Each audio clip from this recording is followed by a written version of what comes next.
Good evening, dear brothers and sisters in Christ. Welcome to the holy sacrifice of the Mass, this 27th Sunday in Ordinary Time. Let us include in our prayers the following intentions.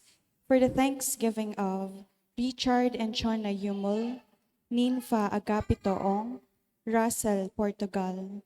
For the eternal repose of the souls of Jose Roman Sr. and Jr., Antonio Iluminada, Juanita and Alejandra, Rosendo Portugal, Edita Ramirez, Reynaldo Radam, John Lloyd Trinidad, Faustino Esolana Sr., Alardan Esolana, Edelberto Flores, and all poor souls in purgatory. Our Mass presider for this Eucharistic celebration is Reverend Father Emil P.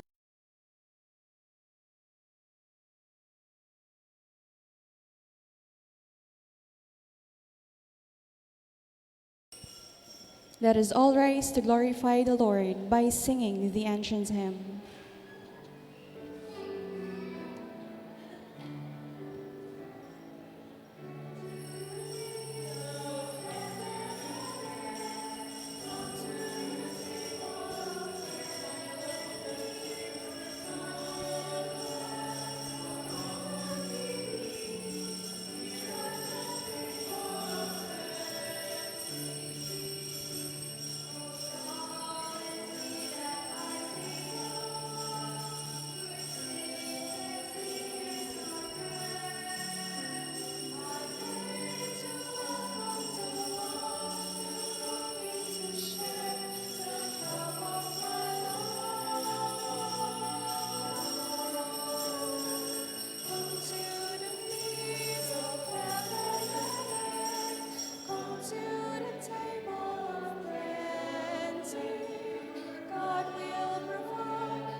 In the name of the Father, and of the Son, and of the Holy Spirit, Amen. the Lord be with you. And with your spirit. We are now on the 27th Sunday in Ordinary Time. Jesus reminds us in the Gospel that we are simply God's stewards, or God's servants doing no more than our duty. The awareness of such reveals a faith like a size of a mustard seed. If we believe that God is the one in control and that our achievements are His, we become more productive in our Christian life. For it is in weakness and humility that God's greatness shines. Brothers and sisters, let us now acknowledge our sins and so prepare ourselves to celebrate the sacred mysteries. You were sent to heal the contrite of heart. Lord, have mercy. Lord, have mercy. You came to cause sinners, Christ have mercy. Christ, have mercy. You are seated at the right hand of the Father to intercede for us, Lord have mercy. Lord, have mercy. May Almighty God have mercy on us, forgive us our sins, and bring us to life everlasting. Amen.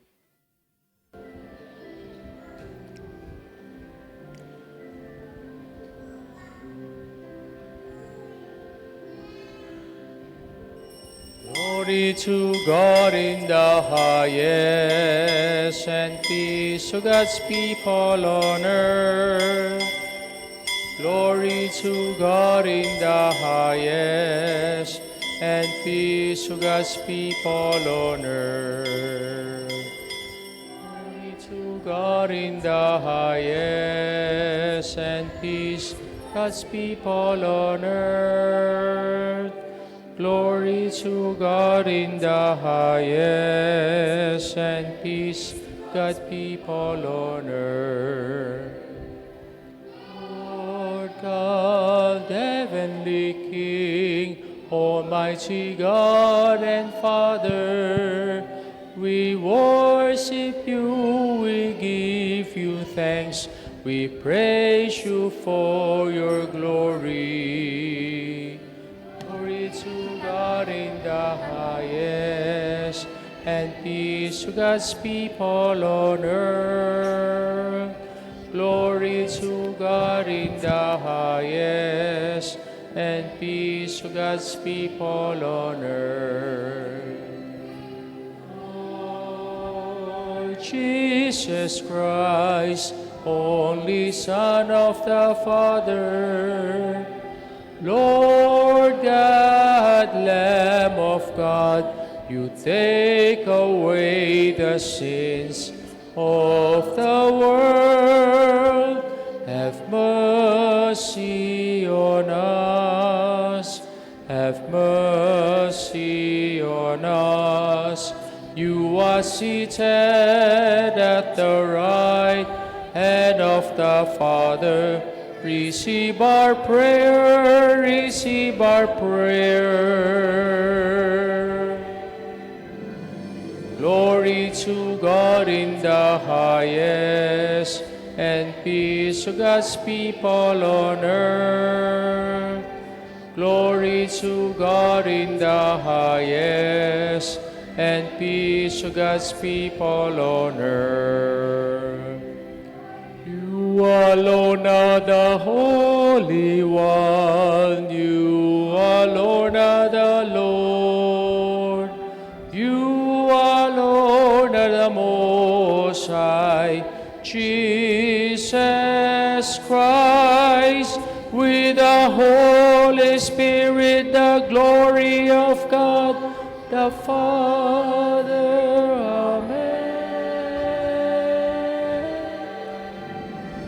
Glory to God in the highest.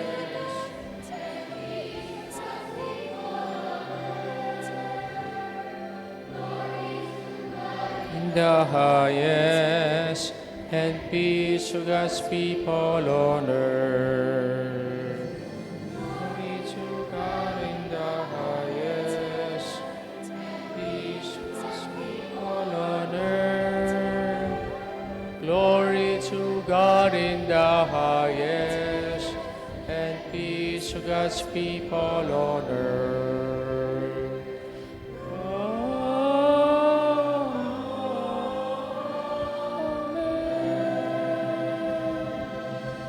Let us pray.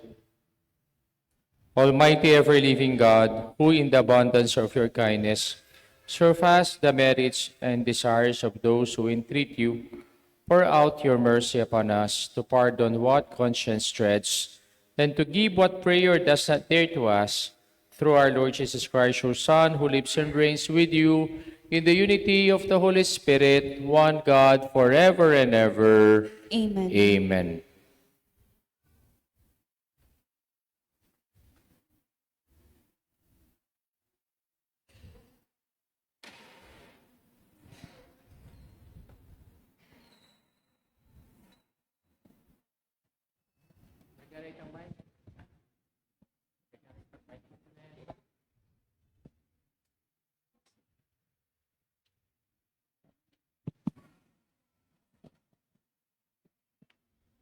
A reading from the book of the prophet Habakkuk. How long, O Lord, I cry for help, but you do not listen. I cry out to you, violence, but you do not intervene. Why do you let me see ruin? Why must I look at misery? Destruction and violence are before me. There is strife and clamorous discord. Then the Lord answered me and said, write down the vision clearly upon the tablets, so that one can read it readily. For the vision still has its time, presses on to fulfillment, and will not disappoint. If it delays, wait for it. It will surely come. It will not be late. The rash one has no integrity, but the just one, because of his faith, shall live. The word of the Lord. Thanks be to God. Responsorial Psalm. If today you hear his voice, harden not your hearts. If today you hear his voice, harden not your hearts. Come, let us sing joyfully to the Lord. Let us acclaim the rock of our salvation. Let us come into his presence with thanksgiving. Let us joyfully sing psalms to him. If today you hear his voice, harden not your hearts. Come, let us bow down in worship. Let us kneel before the Lord who made us. For he is our God, and we are the people he shepherds, the flock he guides. If today you hear his voice, harden not your hearts. Oh, that today you would hear his voice. Harden not your hearts as at Meribah, as in the day of Massa in the desert, where your fathers tempted me. They tested me, though they had seen my works. If today you hear his voice, harden not your hearts.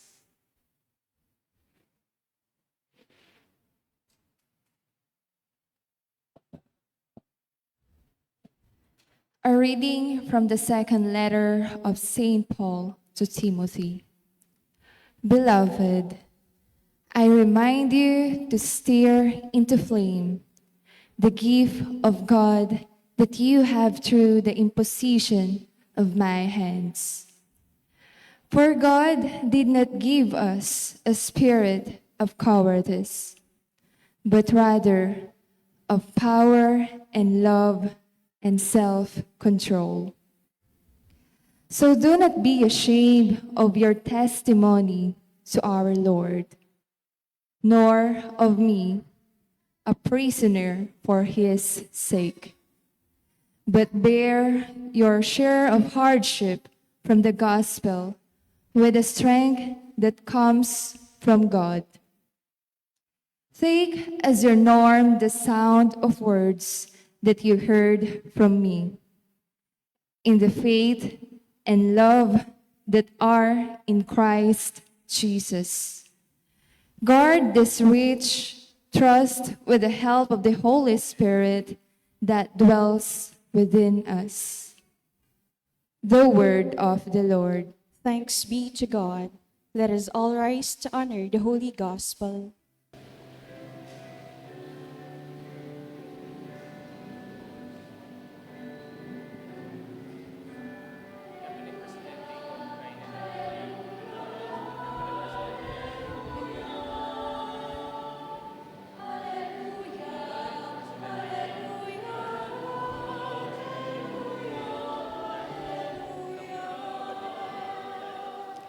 The word of the Lord remains forever. This is the word that has been proclaimed to you.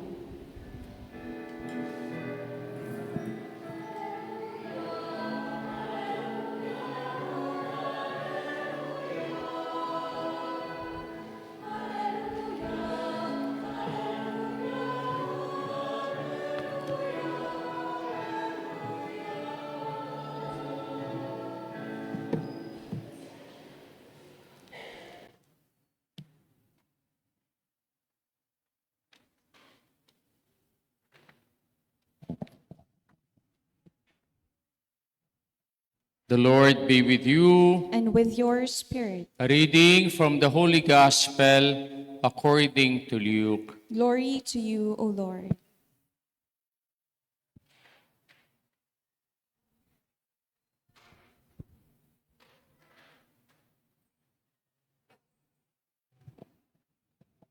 The apostles said to the Lord, "Increase our faith."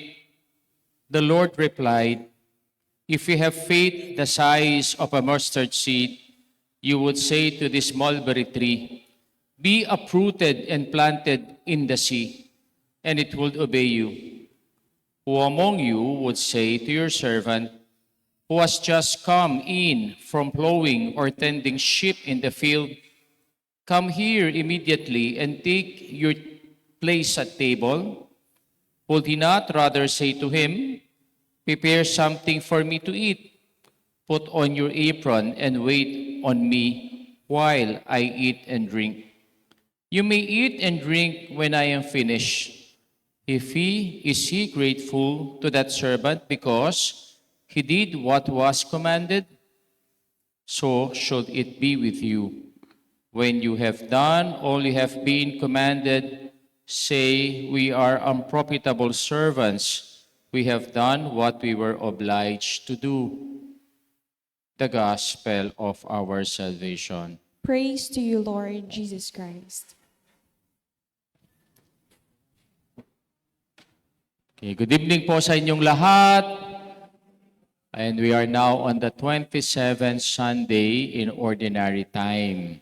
In a special way, pinagdarasal po natin yung mga kapatid natin sa Cebu na naging biktima ng malakas na lindol this week. Faith in the face of pain. Pananampalataya sa harapan ng kabiguhan sa buhay. Last Sunday po, nakaranas po ako ng 2 phases of pain. Bakit? Pagkatapos po ng misa ko sa Holy Child Chapel, mayroon pong lumapit na lalaki sa akin. At siya po ay teary-eye.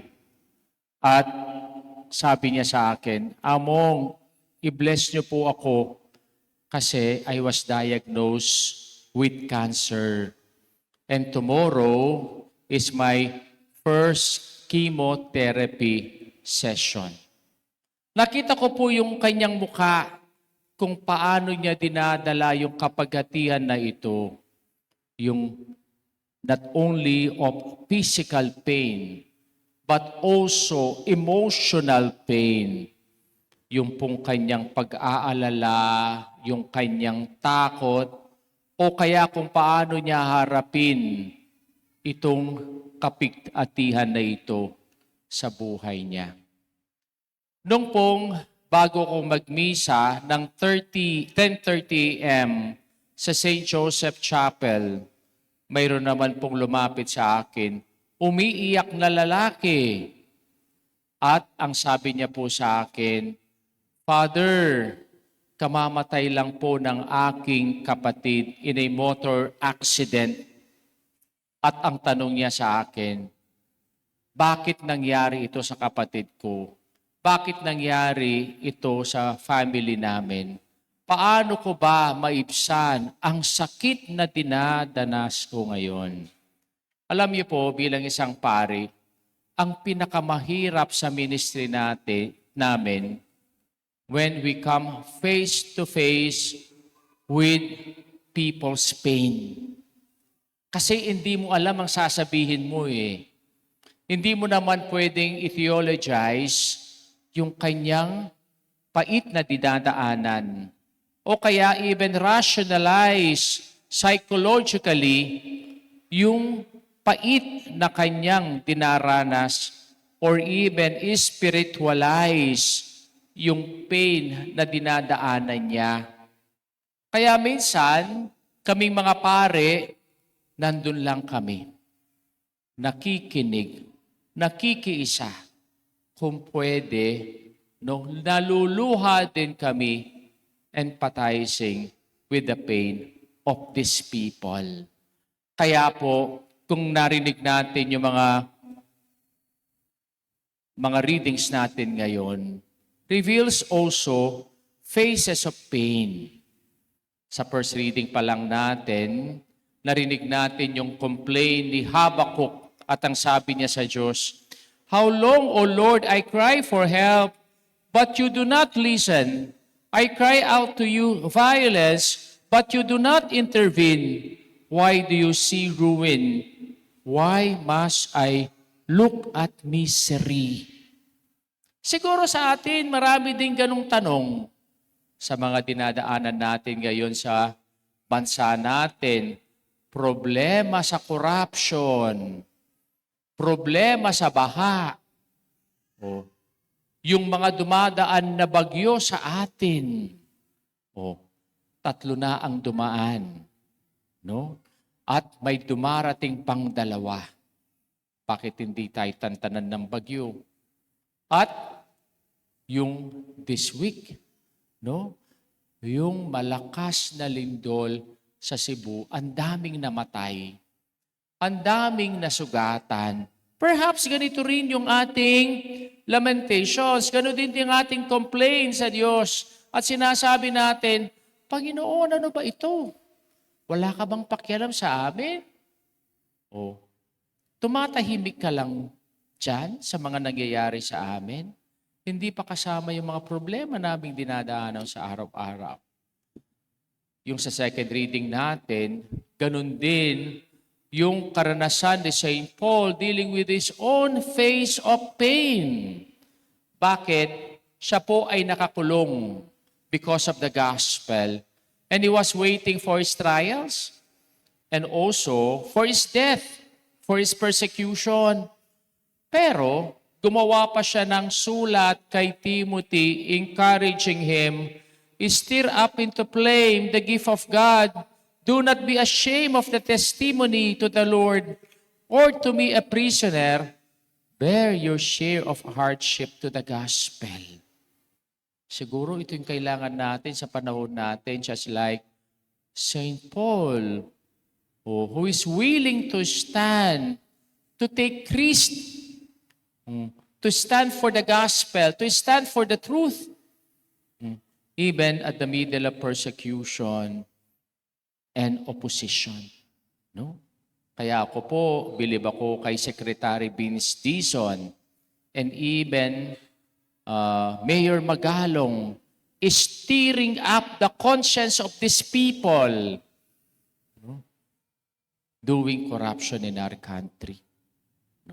And even in our gospel, ito rin yung face of pain na nakita natin. Kasi itong mga apostol ng ating Panginoon, ano ba yung sinabi nila sa ating Panginoon? "Lord, increase our faith. Dagdagan mo ang aming pananampalataya." Biro nyo, kasama nila ang kaning Panginoon, pero yun pa ang inihiling nila. Kasi hindi lang ito simple request eh. Nakikita nila yung kahirapan ng mga tao na miniminister nila, yung nagugutom, yung may sakit, yung mga inahalihan ng demonyo. What is faith? Ang dami nating definitions of faith eh. But our Lord Jesus Christ presented to us not a theological concept of faith, but on how we live it every day. Kaya po nagbigay na naman siya ng parable sa atin. The parable of the mustard seed. No? Ano ba itong parable of the mustard seed? Kung tayo po ay isang Hudyo noong panahon ng ating Panginoon, madali nating maintindihan itong parable na ito kasi experience ito ng mga tao. Pag sinabi natin mustard seed, yung pong pinakamailiit, insignificant na buto sa buong mundo na hindi mo man ito mapapansin kasi kasing laki lang ito ng puwing. No? Bakit ito ang ginamit niya at ang sabi niya, if you have faith the size of a mustard seed, You should say to this mulberry tree, be uprooted and planted in the sea, and it will obey. Bakit? Alam niyo, yung pinaka mahirap bunutin na halaman ay yung mulberry tree. Kasi yung kanyang ugat intertwining. No? Pero ang sabi ng Panginoon, kahit ganito lang kaliit, katiting na pananampalataya na mayroon ka, you can work wonders. No? Kaya po, para mas maintindihan natin, ano ba itong panampalatayang ito? I will present to you 3 G's of faith. And what are these 3 G's of faith? Given, gift, grace. Faith is a gift. No? O in our first reading, why this a gift? No? Even though it is the smallest of its kind, no, if we put it into the hands of God, you can able to say to this mulberry tree, be uprooted and it will obey you. Anong ibig sabihin ng sinabi ng ating Panginoon dito? There is no impossible with God. Kaya po sa gitna ng mga pagsubok natin sa buhay, may nakikita pa ba kayong pananampalataya? Do not get scandalized of this reality na nangyayari ngayon, especially to the youth. The problem of suicide. Alam niyo ho ba yan? Mga magulang, be sensitive to your children. Pag yung mga anak ninyo, nakikita nyo ng malungkot, kausapin nyo na yan. Bakit? Kasi suicide is not just only a psychological problem, but it is also the problem of faith. Pag nawawala ng pananampalataya, yung isang tao, minsan kinikitil niya ang kanyang buhay. Kaya laki ng bigay sa atin ng Diyos sa ating pananampalataya. Bakit? Faith is given to us by God as a light in the darkness. Faith is given to us by God even the road is difficult to trail. Faith is given to us by God as a hand which we hold on even at the middle of nowhere. Kaya tama po ang sinabi ng ating Panginoon kay Habakkuk sa first reading, the vision still has time, presses on to fulfillment, and will not disappoint. If its delays, wait for it. It will surely come. It will not be late. Kaya wag tayo mawala ng pag-asa. Oo, sa panampalataya natin, hindi naman naaalis yung mga pagsubok natin sa buhay, yung mga struggles natin sa buhay, kundi sa panampalataya natin, mas lalo tayong nagiging matatag sa ating buhay. Pangalawa, faith is a gift. It is a gift entrusted to us that we need to care for. Parang isang butil ng mustasa, pag ito ay tinanim mo, dapat mo itong pangalagaan. Pero minsan, ang pagpapahalaga natin sa kanila, ito ay dumadaan tayo ng maraming pagsubok sa buhay natin. Sino bang walang pagsubok sa buhay dito? Sino bang walang problema dito? Itaas nga kamay ninyo. Kung wala tayong pagsubok sa buhay, wala tayong problema, abnormal ka. Candidate ka sa isang mental facility na tumatawa ka lang mag-isa. Kaya pag may nakikita kayong tumatawang mag-isa, pag-isipan nyo na yan. Kaya po, lahat tayo karanasan natin yan. No? Actually, may napanood po ko sa YouTube, isang Pilipina na nanalo ng reality show sa Amerika.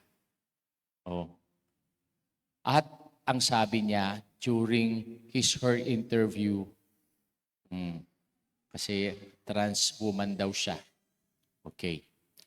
O, ang sabi niya, no, I was turned down by this competition for 12 times. But it is not my, sabi niya, it is my loss, but it is my gain. Prepared me to win for this competition. No? That kind of optimism na hindi po siya nasiraan ng loob dahil sa kanyang pananampalataya. Kaya tama po yung sinabi ni St. Paul kay Timothy sa ating second reading. Anong sinabi niya? God did not give us the spirit of cowardice, but rather power and love and self-control. Kaya itong panampalatayang ito ay isang regalo sa atin na nagpapalakas sa atin para hindi tayo mag-give up. O ito ay isang pag-asa sa atin para tayo magpatuloy kahit ang mundo ay against sa atin. At pangatlo, faith is a grace. It is a grace that can move mountain. Kaya sabi ng ating Panginoon, no, it can uproot the mulberry tree. Not because that we are strong, but because of our faith in God. Naalala ko po yung dati kong parishioner. Siya po isang nanay na parating nagsisimba at nagkaroon ng cancer din yung kanyang 21 years old na anak. At ang reklamo sa Diyos ay ganito, Panginoon, nagsisimba naman ako, nagdarasal naman ako. Bakit nangyari ito sa aking anak? Alam niyo po yung tanong niyang iyong sa Diyos, hindi po ang Diyos ang sumagot, kundi yung kanyang anak ang sumagot. At ang sabi niya, nung anak sa nanay niya, Mami, kaya ako nagka-cancer kasi madasalin ka. Sa pagkakasakit kong ito, yung lahat ng taong kakilala mo, kaibigan mo, suki mo sa palengke, kapitbahay natin, nakikita mo sa daan, ang sinasabi mo sa kanila, pagdasal niyo ang anak ko. Dahil mayroon siyang cancer. At dahil doon, ang daming tao ngayong marunong ng magdasal. At sa kanilang pagdarasal, nalapit sila sa Diyos. Kaya minsan sa mga pagsubok natin sa buhay, yung other half lang nakikita natin. Hindi natin nakikita yung pananampalatayang binibigay sa atin ng Diyos even on the face of pain. Kaya po, ito pong panampalatayang ito ay isang misteryo. Kamukha nung sinabi sa gospel natin, yung pananampalataya, hindi po ito entitlement na binibigay ng Diyos sa atin, kundi ang sabi niya, when you have done all you have been commanded, say, we are only unprofitable servants. We have done what we have obliged to do. Siguro tatapusin ko yung aking homily na ang sinabi ni Saint Thomas Aquinas about faith.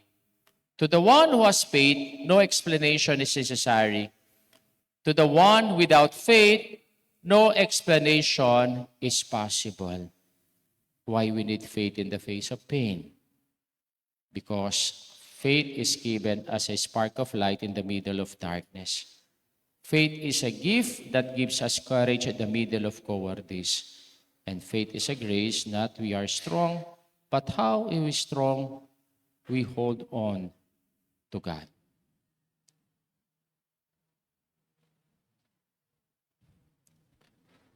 Please all stand and let us now profess our faith all together.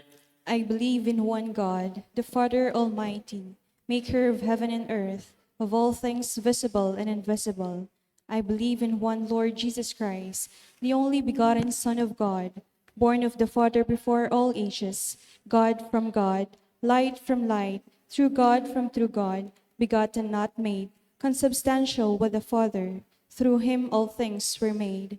For us men and for our salvation, he came down from heaven, and by the Holy Spirit was incarnate of the Virgin Mary and became man. For our sake he was crucified under Pontius Pilate. He suffered death and was buried, and rose again on the third day in accordance with the Scriptures. He ascended into heaven and is seated at the right hand of the Father. He will come again in glory to judge the living and the dead, and his kingdom will have no end. I believe in the Holy Spirit, the Lord, the giver of life, who proceeds from the Father and the Son, who with the Father and the Son is adored and glorified, who has spoken through the prophets. I believe in one holy, Catholic, and Apostolic Church. I confess one baptism for the forgiveness of sins, and I look forward to the resurrection of the dead and the life of the world to come. Amen. Through Jesus' perfect obedience, the Father has shown us the way back to our dignity as His children. We lift up our hearts to the Father, and with confidence we pray, Father, help us to be obedient to your will, all together. Father, help us to be obedient to your will. For the Church, may Pope Leo, all bishops, priests, and deacons, and lay ministers work and walk together as they lead the faithful in building up your kingdom here on earth. We pray. Father, help us to be obedient to your will. For all public servants, help them to remain obedient to your will and to listen to the voice of their conscience in their perspective endeavors and responsibilities. We pray. Father, help us to be obedient to your will. For all of us gathered today, help us cope with life's difficulties and anxieties as we face the challenges of being faithful to you. We pray. Father, help us to be obedient to your will. For the celebration of the Jubilee year, stir into flame your gift of faith, hope, and love during this year of special grace. We pray. Father, help us to be obedient to your will. For our departed loved ones, give them the reward for faithful servants in the heavenly banquet. We pray. Father, Father, help us to be obedient to your will. Let us pray for the urgent concerns of our community and our personal intentions. For the thanksgiving of Richard and Chona Yumul, Nimpa Agapitoong, Prosser, Portugal. For the souls of Jose Roman Sr. and Jr., Antonio Leminanda, Juanita Alejandra Rosendo, Edita Reynaldo Chan Lloyd Edelberto, Faustino, and Alarden. Let us pray to the Lord. Father, help us to be obedient to your will. God our Father, help us to configure our hearts to the heart of your Son, so that we may please you in our words and actions. Through Christ our Lord. Amen.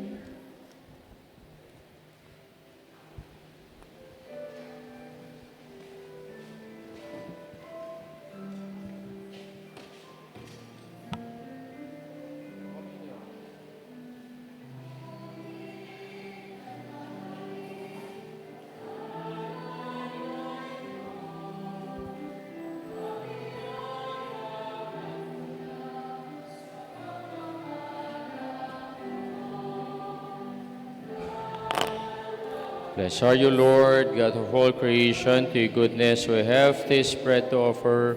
Works human hands have made it will become for us our bread of life. Blessed be God forever.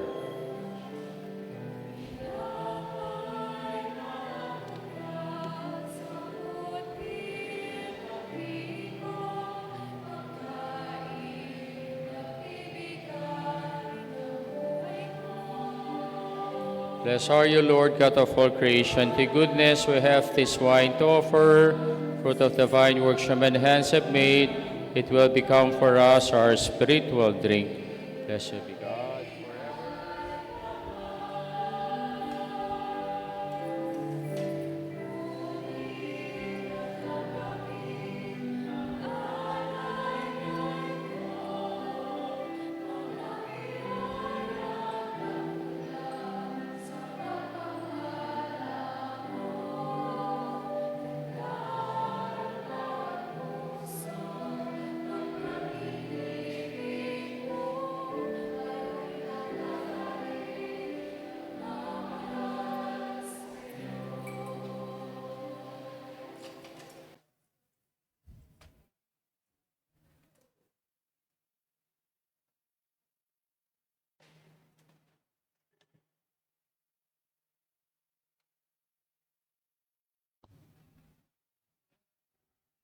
Pray, my brothers and sisters, that my sacrifice and yours may be acceptable to God, the Almighty Father. May the Let us Lord accept this accept the sacrifice sacrifice at at your your hands hands for for the the praise praise and and glory glory of of his his name, name, for for our our good good and the and good of good of all his his holy holy church. church. Accept, O Lord, we pray, the sacrifices instituted by your commands, and through the sacred mysteries which we celebrate with dutiful service, graciously complete the sanctifying work by which you are pleased to redeem us through Christ our Lord. The Amen. Lord be with you. And with your Lift spirit, up your hearts. we'll lift them up to Let the us Lord. give thanks to the Lord our God. That is right and It is just. surely right and just, our truth in our salvation, always and everywhere, to give you thanks, Lord, Holy Father, Almighty and eternal God.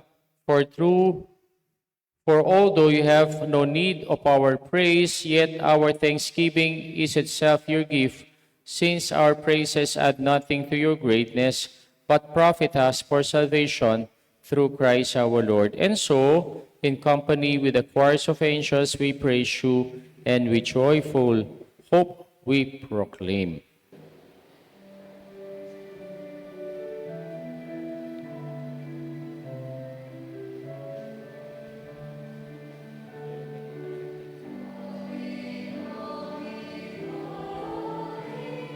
Lord God of hosts, heaven and earth are full of your glory, full of your glory.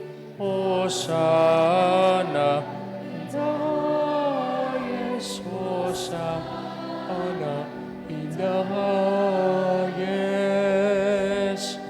Blessed is he who comes in the name of the Lord. Hosanna, highest, Hosanna in the highest.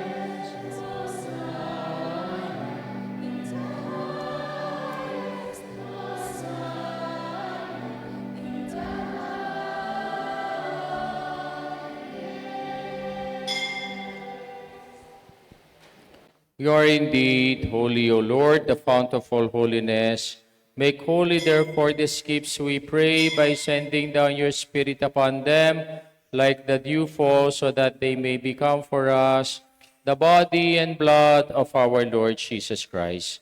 At the time he was betrayed and entered willingly into his passion, he took bread, giving thanks, broke it, gave it to his disciples, saying, "Take this, all of you, and eat of it, for this is my body, which will be given up for you."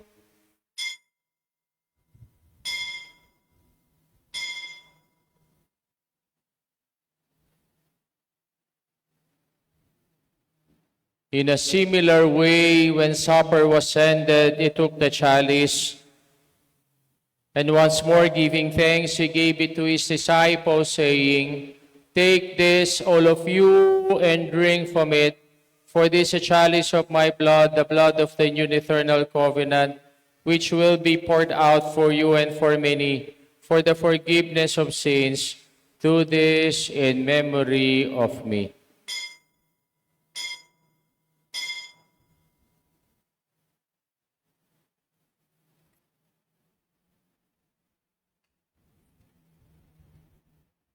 The mystery of faith.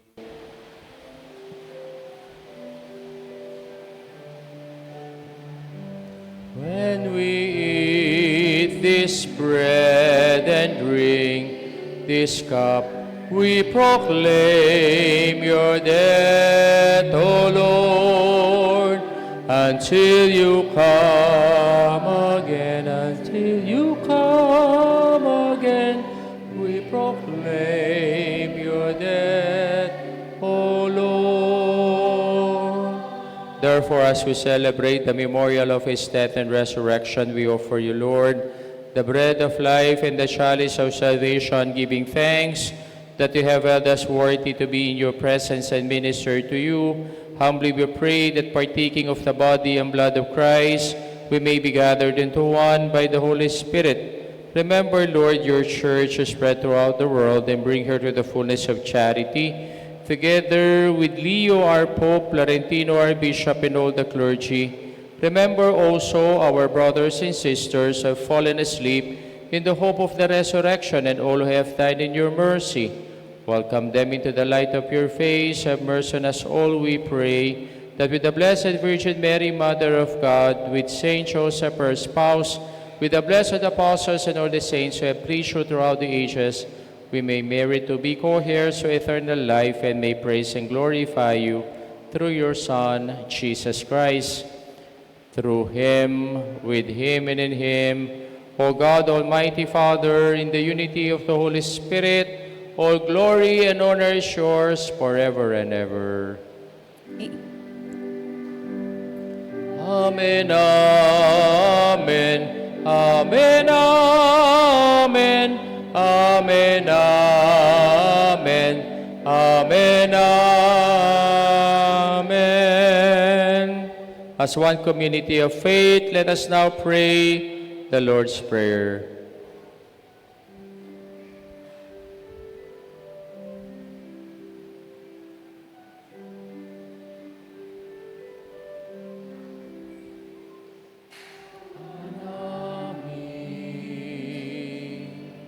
Sumasalangit ka, sambahin ang ngalan mo, mapasa amin ang kaharian mo, sundin ang loob mo dito sa lupa para nang sa langit. Bigyan mo kami ngayon ng aming kakanin. Sa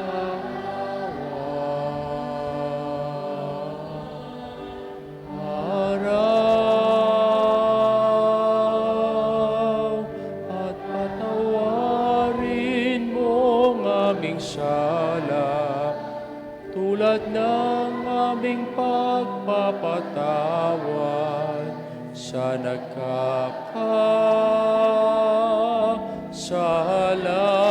sa amin. At huwag mo kaming ipagpintulot sa tukso at iadya mo kami sa lahat ng masama. Deliver us, Lord, we pray, from every evil. Graciously grant peace in our days, that by the help of your mercy we may be always free from sin and safe from all distress as we await the blessed hope and the coming of our Savior, Jesus Christ. For the kingdom, the power, and the glory are yours, now and forever. Lord Jesus Christ, who said to your apostles, "Peace I leave you, and my peace I give you," look not on our sins, but on the faith of your church, and graciously grant her peace and unity in accordance with your will, who live and reign forever and ever. Amen. The peace of the Lord be with you always. And with your spirit. Let us now offer each other the sign of peace. Kapayapaan po kaya kayongan. Peace to everyone.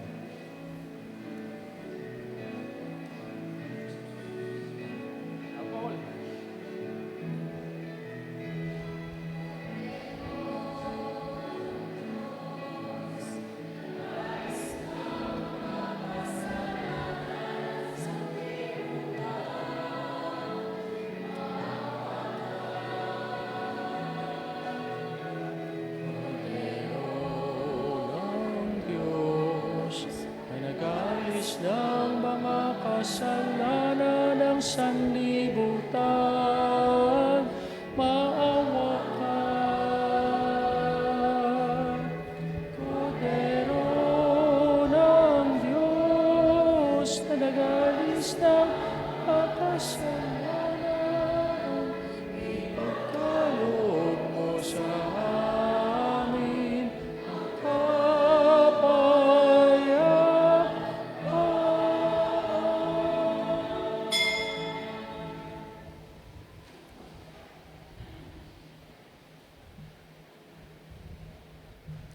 Behold the Lamb of God, behold him who takes away the sins of the world. Blessed are those who go to the supper of the Lamb. Lord, I am not worthy that you should enter under my roof, but only say the word, and my soul shall be May healed. the body and blood of our Lord Jesus Christ keep us safe for eternal life. Amen.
Please all stand. Let us pray. Grant us, Almighty God, that we may be refreshed and nourished by the sacrament which we have received, so as to transform into what we consume through Christ our Lord. Amen. Amen.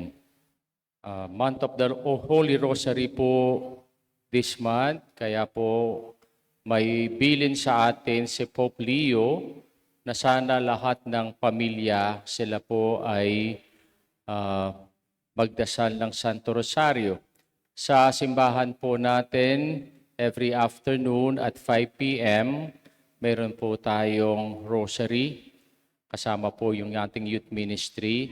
And every Saturday, mayroon tayong rosaryo sa kalye.